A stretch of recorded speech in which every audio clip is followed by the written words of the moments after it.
विद्यार्थियों, यहाँ पर हम बात करने वाले हैं यड़ स्वर संधि के विषय में। जैसा कि आप लोगों को पता है कि स्वर संधि के 5 भेद होते हैं: दीर्घ स्वर संधि, गुण स्वर संधि, वृद्धि स्वर संधि, यड़ स्वर संधि और अयादि संधि। तो यहाँ पर स्वर संधि में स्वरों का मेल होता है, या आप सब लोगों को पता है। यदि नहीं पता हो तो अन्य संधियों पर हमने वीडियो बना रखी है, उसको जाकर देख लीजिए आप लोग। यड़ स्वर संधि में क्या होता है, देखिए, यदि ह्रस्व ई, दीर्घ ई, ह्रस्व उ, दीर्घ उ और री के बाद कोई भिन्न स्वर आए, अर्थात सवर्णी स्वर नहीं आए। दीर्घ स्वर संधि में क्या था कि सवर्णी स्वर आ रहे थे, जबकि यड़ स्वर संधि में सवर्णी न आकर भिन्न आएंगे, भिन्न स्वर आएंगे। और वे भिन्न स्वर कोई भी हो सकते, सवर्णी नहीं आएंगे, अर्थात ई के बाद ई नहीं आएगा, ऊ के बाद ऊ नहीं आएगा, री के बाद री नहीं आएगा। अब ह्रस्व ई का मतलब छोटी ई और दीर्घ ई का मतलब बड़ी ई, जिसको हम लोग छोटी कक्षाओं में छोटी ई बड़ी ई कहते थे, उसको यहाँ पर ह्रस्व ई दीर्घ ई कहेंगे। तो देखिए, सवर्णी नहीं आएंगे, अर्थात ई के बाद ई नहीं आएगा, क्योंकि यदि ई के बाद ई आ जाएगा तो दीर्घ स्वर संधि हो जाएगा। यहाँ पर बात हो रही है यड़ स्वर संधि की, तो यड़ स्वर संधि में सवर्णी नहीं आएंगे। ऐसे ही हम लोग पहचानेंगे कि जहाँ पर सवर्णी आ जाए वहाँ दीर्घ स्वर संधि होगा, यहाँ पर सवर्णी न आकर भिन्न स्वर आ रहा है, तो परिवर्तन कैसे होता है, देखिए, यदि ई के बाद भिन्न स्वर आ जाएगा तो ई अपने आप ई का य हो जाएगा, ऊ आ जाएगा तो व हो जाएगा, और री आ जाएगा तो र हो जाएगा। देखिए कैसे, आइए देखते हैं। देखिए, यहाँ पर हमने बता रखा है ई, ऊ और री। अब ई कहें तो चाहे ह्रस्व ई हो चाहे बड़ी ई हो, ऊ कहें तो चाहे ह्रस्व ऊ चाहे बड़ा ऊ, मतलब दोनों में से कोई भी आ सकता है। तो इसके बाद कोई भिन्न स्वर आए तो इनका परिवर्तन क्रमशः, अर्थात ई का य, ऊ का व और री का र हो जाएगा। जैसे, आइए उदाहरण देख लेते हैं। यह हमने बहुत शॉर्टकट में थोड़े में आप लोगों को बताया है, और ज़्यादातर एग्जामों में जैसे जो सामान्य लेवल के एग्जाम होते हैं, जैसे यूपी टेट हुआ, पीजीटी, टीजीटी में भी यह काम दे देगा। और यदि इससे ऊपर लेवल का है, जैसे नेट का है, जीआरएफ का है, इन सब में यदि हिंदी विषय लिए हों और पीसीएस आईएएस वगैरह में लिए हैं तो उसमें थोड़ा डीप में पूछेगा। और यदि संस्कृत है तो बात तो यही होती है, बस वहाँ पर थोड़ा सा संधि के शब्द आ जाते हैं, मतलब संस्कृत के शब्द आ जाते हैं, तो अच हो गया, ईच हो गया, मतलब सूत्रों के आधार पर हो जाता है, बात यही होती है, कोई विशेष अंतर नहीं होता है। तो यहाँ पर देखिए, हम कुछ उदाहरण रख रहे हैं, जैसे देवी प्लस आवाहन। देवी में ई की मात्रा लगी हुई है, आप लोग देख रहे हैं, स्पष्ट है। देवी में ई की मात्रा लगी हुई है, बड़ी की मात्रा आवाहन में आ है, यानी ई के बाद, ठीक, बड़ी ई के बाद आ गया है, अर्थात भिन्न स्वर आ गया, असमान स्वर आ गया है ई के बाद, तो ई का यह हो गया देव्यावाहन। देखिए, देव्यावाहन यहाँ पर लिखा हुआ है, देखिए, देव्यावाहन,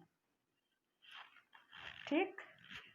ई का यह हो गया, ऊ का व, नियम क्या कहता है, देखिए, नियम क्या कह रहा है, ऊ का व, बस थोड़ी सी बात है, एक छोटी सी बात है, लेकिन होता क्या है कि ई का य, ऊ का व, समान स्वर, असमान, सवर्णी, असवर्णी, इन सब के चक्कर में हम लोग कंफ्यूज हो जाते हैं।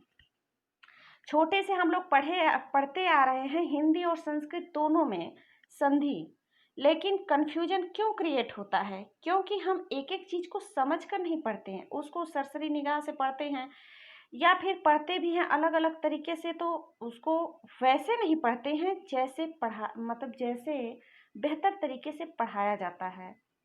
जो पढ़ाया जाता है हम उसको उस तरीके से नहीं समझते हैं, या फिर हम सोचते हैं कि हमको तो आ रहा है, हमें और ज़्यादा पढ़ने की क्या ज़रूरत है। इसी ओवर कॉन्फिडेंस के चक्कर में कुछ लोग, कुछ अच्छे बच्चे या तेज बच्चे भी फेल हो जाते हैं या क्वालिफाइड नहीं हो पाते हैं।